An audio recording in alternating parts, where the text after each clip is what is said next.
Assalomu alaykum Sulton Fasod obunachilar. Mana bu yana bitta obyektimizni bitirdik.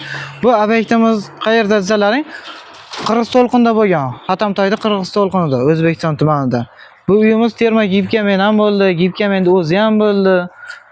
Uyda egasini o'zi tanlagan fasonda qilib berdik. Ko'rib baho beraverasizlar. Bemalol karcherda ham yuborasiz, mo'sh narsa bo'ladi. Bemalol yuvsangiz ham bo'laveradi. Nima qilsangiz ham bo'laveradi bu narsamizni. Ustakilarimiz ham laklash jarayonida hozir. Ustakilar qanchada bo'lib qolasizlar bu uyimizda?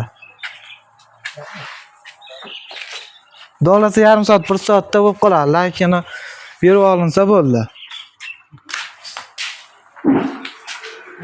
Dolasi juda chiroyli chiqibdi degan umiddamiz bu uyimizni ham.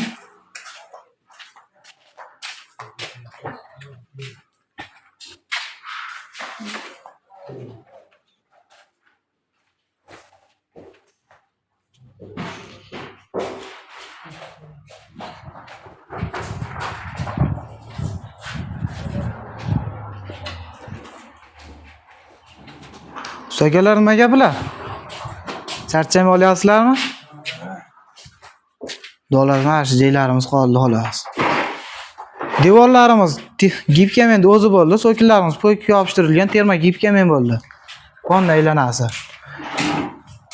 Narigi burchagimiz esa pena bilan edi, terma gibkamen bo'ldi unimiz ham.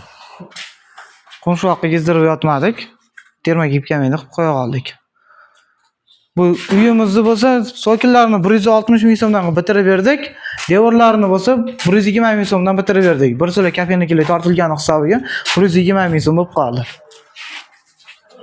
Endi uyda egasini o'zidan ma'lumot ham olamiz. Endi nima deb o'ylaydi, bizni aldadikmi yo aldamadikmikan?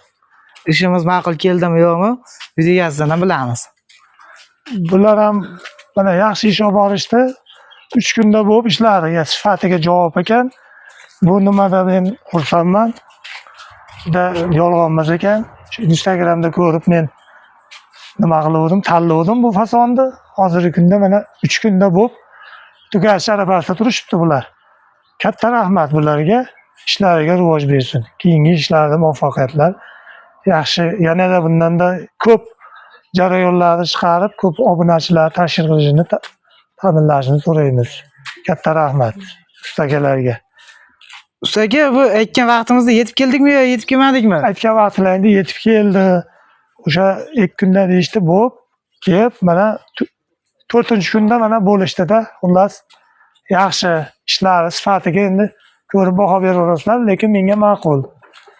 Ustakamiz ham birinchi kelib o'lchaganimizda o'ylanib, bunaqa qilgan edi.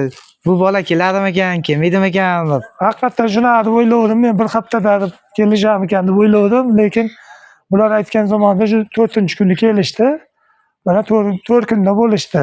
Gaplashganimizga 8 kun bo'ldi. Mana 4 kunda bo'lib ketishyapti. Ustaka, uyimiz ma'qul keldimi sizga? Juda ma'qul bizga. Qishloqdagilarga ham ma'qul bo'lyapti hozir. Bunisi telefon nomer so'rab, postalar nomerini so'rashyapti. Katta rahmat. Xudo xolasa Sulton Fasod obunachilar qanaqa joyda O'zbekiston bo'ylab xohlagan joylaringga chaqirsalaring, yetib borib o'lchab kvadratlarni chiqarib 50% zakalatmab bitirib berishga harakat qilamiz. Imkon qadar mana shu O'zbekiston tumani, mana shu tog'da bag'daylar, vodiydagilar bo'lsa, xudo xolasa aytgan vaqtimizda borib bitirib berib kelishga harakat qilamiz. Mana shu ustakamiz ham birinchi ishonmadi. Mendan bo'lsa 18 kilometr uzoqlikda. Xudo xolasa aytgan vaqtimizda kelib bitirib berdik. Bo'ldi, katta rahmat sizlarga.